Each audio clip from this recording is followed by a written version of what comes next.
Olá pessoal, a nossa conversa hoje, seguindo o ritmo da última aula, é sobre fatores climáticos, né? Ou seja,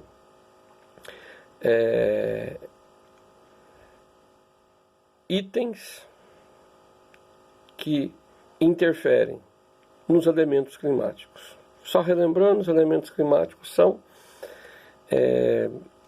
a temperatura, a umidade e a pressão atmosférica. A partir desses três elementos, eu tenho os fenômenos atmosféricos, né? E os fenômenos atmosféricos estão vinculados aos fatores climáticos. Fenômenos, exemplo, uma tempestade, uma nevasca, né? São exemplos de fenômenos atmosféricos que interferem no nosso dia a dia. Nós tivemos no início do ano diversos deslizamentos de terra em função da intensidade maior de chuvas em diversos lugares do Brasil, em Minas Gerais, em Espírito Santo, ligados a essa dinâmica atmosférica, logicamente com a participação do ser humano, em função de que o desmatamento ocorre onde não deveria ocorrer, onde a urbanização ocorre onde não deveria ter tanta concentração de casas, principalmente em áreas de risco em encostas. Mas, entrando no tema da aula de hoje, nós temos primeiro a latitude. A latitude é a distância do Equador. Perto do Equador a insolação é maior, o resultado, a temperatura também é maior, mais quente. À medida que eu me afasto do Equador, a temperatura ela cai. Isso ocorre com a pressão também, que nós já avaliamos na aula passada. Tá? Eu estou perto do Equador, ar quente, menor pressão. Estou distante do Equador, ar frio, maior pressão atmosférica. Onde a pressão ela é menor, o terreno é mais suscetível à presença de massas de ar, sejam elas úmidas, sejam elas secas. Um outro fator importante do ponto de vista climático é a altitude. A altitude também vai interferir em temperatura, altitude menor, temperatura maior. Altitude maior, né, temperatura menor. Isso também ocorre em relação à pressão, né, repetindo, reforçando em relação à concentração de oxigênio. À medida que eu vou subindo, a concentração de oxigênio vai diminuindo e, obviamente, a pressão também diminui.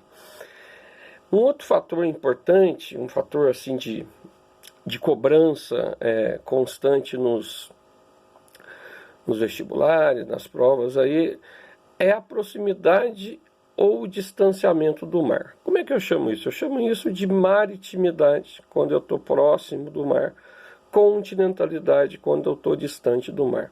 No que isso interfere em termos de variações do tempo, né? Isso interfere no equilíbrio térmico. Perto do mar, o equilíbrio térmico, a água é regulador térmico, o equilíbrio térmico ele é maior, né? Longe do mar, o equilíbrio térmico ele é menor. Então, vamos dar um exemplo do Brasil, um exemplo na escala mundo. Se eu pego Londres, no Reino Unido, e Moscou, na Rússia. Londres está no litoral.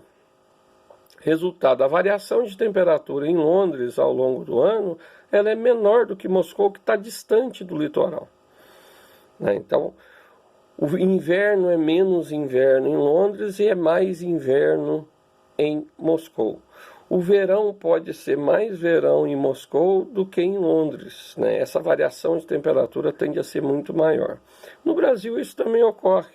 Posso comparar tranquilamente o que ocorre, por exemplo, em Ubatuba com o que ocorre em Cuiabá, no Mato Grosso. Ubatuba, esse equilíbrio térmico é maior, né? Ao passo que Cuiabá, no interiorzão do Brasil, esse equilíbrio térmico é menor e a variação de temperatura muito maior,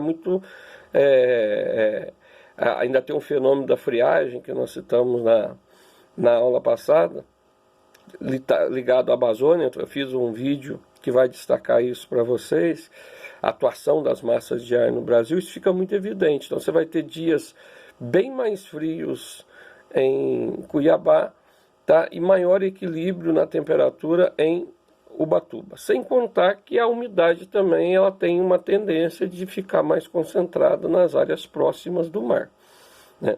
Tomar cuidado, muito cuidado, que nós estamos falando de maritimidade, de proximidade com o mar. Não confundir com correntes marítimas. Beleza? Beleza. Nós vamos chegar nas correntes marítimas daqui a pouco, até para não confundir muito, para não misturar tanto. Um outro fator importante é a disposição do relevo. O relevo, ele vai facilitar a concentração de umidade quando ele pode produzir a seca, né? Isso fica muito evidente, por exemplo, na região do Himalaia.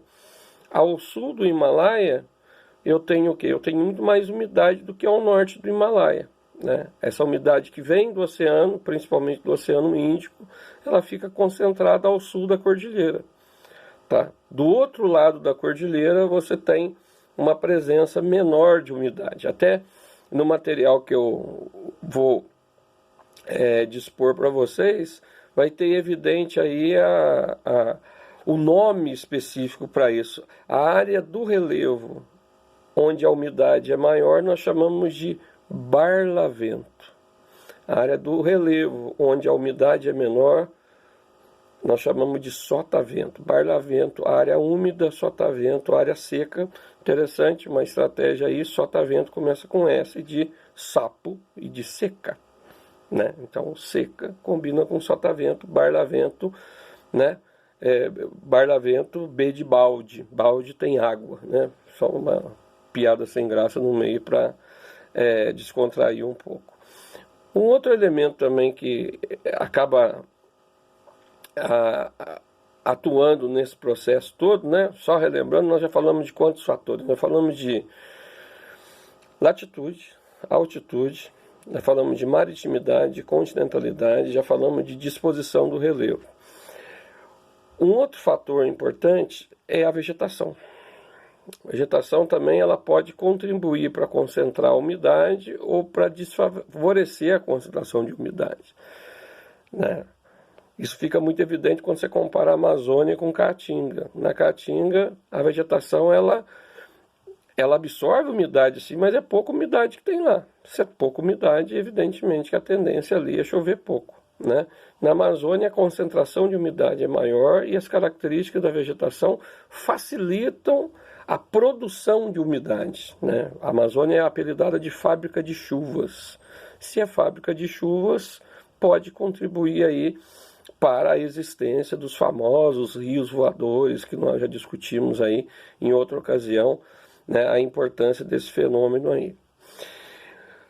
A última, que não é última por ser menos importante, né, nós só colocamos por último para facilitar o entendimento, são as correntes marítimas.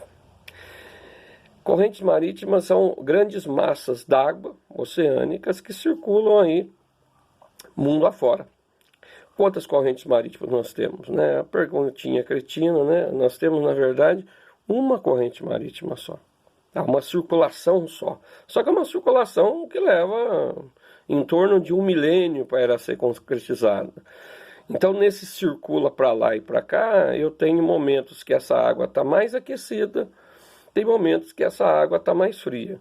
Quando ela está mais aquecida e atinge o litoral, o que ela vai trazer para o litoral? Ela vai trazer calor ou menos frio, que é o caso da corrente do Golfo, né? Quando ela chega lá na Noruega, não é que ela vai trazer um calorzaço na Noruega lá, que as praias vão estar entupidas de gente, mas ela vai impedir, por exemplo, que o mar congele, porque ele é quente, né? Ao passo que uma corrente fria, ela vai trazer para o litoral, além de uma queda de temperatura, que pode acontecer, mas além dessa queda de temperatura, ela vai trazer seca. Ela não permite que a umidade chegue, né, no continente. Dá um exemplo categórico disso, a corrente das Malvinas, aqui na nossa vizinha Argentina, ela vai trazer seca na região da Patagônia, né, formando ali uma área árida, uma área desértica naquela região da Argentina, mais próximo ao extremo sul das Américas. Por enquanto é isso. Um abraço.